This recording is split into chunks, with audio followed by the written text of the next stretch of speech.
Further afield, President William Ruto has warned that the escalation in hostilities in Sudan has the potential of degenerating into a security and humanitarian crisis on a devastating scale, affecting the security and peace of the region. The government had earlier issued emergency hotline numbers for all Kenyans living in Sudan following the escalation of fighting that has continued for a consecutive fifth day. The State Department for Diaspora Affairs had called on Kenyans with loved ones in Sudan to immediately reach out to them there. This comes as thousands of residents fled Sudan's capital Khartoum on Wednesday as fighting raged on, and this is despite an internationally brokered temporary ceasefire. With the latest developments is Zainab Ismail.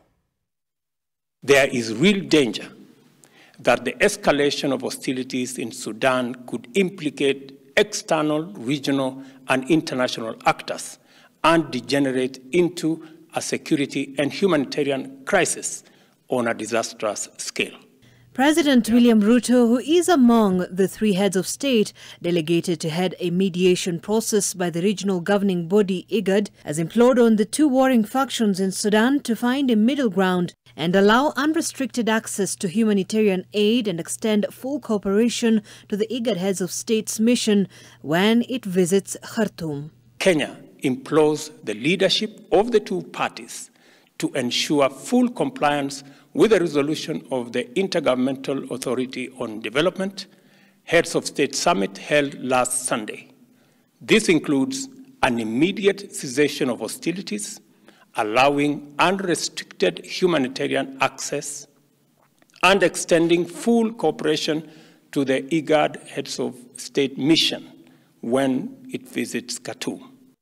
Principal Secretary for Diaspora Affairs, Roslyn Njogu, shared this on her social media platform, asking those in Sudan and those with family and friends there to immediately make contact with the ministry through these hotlines. This is after the government also earlier announced plans to evacuate its citizens currently living in or visiting Sudan should the current situation in Khartoum escalate into a humanitarian crisis. Thousands of residents began fleeing Khartoum on Wednesday, some in cars and others on foot, including women and children, as fighting between the army and the paramilitaries that has killed more than 200 people now raged for a fifth day after a 24-hour truce collapsed. I was not expecting the ceasefire to actually hold because it was really more of a breather for both parties to take this strategic moment to actually better situate themselves in the upcoming confrontation again. There is also the issue of control of forces. One could ask to what extent the army leadership or the RSF leadership are actually able to fully control their forces. After the truce collapsed, the army accused the RSF of failing to commit to it and of continuing skirmishes around the army headquarters and the airport. The RSF in turn accused the army of committing violations and breaching the ceasefire by launching attacks on its forces and bases around the capital.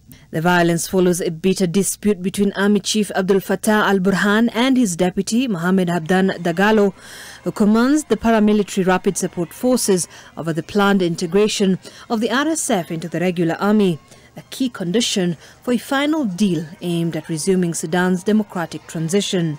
From this time, last December, we can see how there has been attempts to delay the implementation of this deal.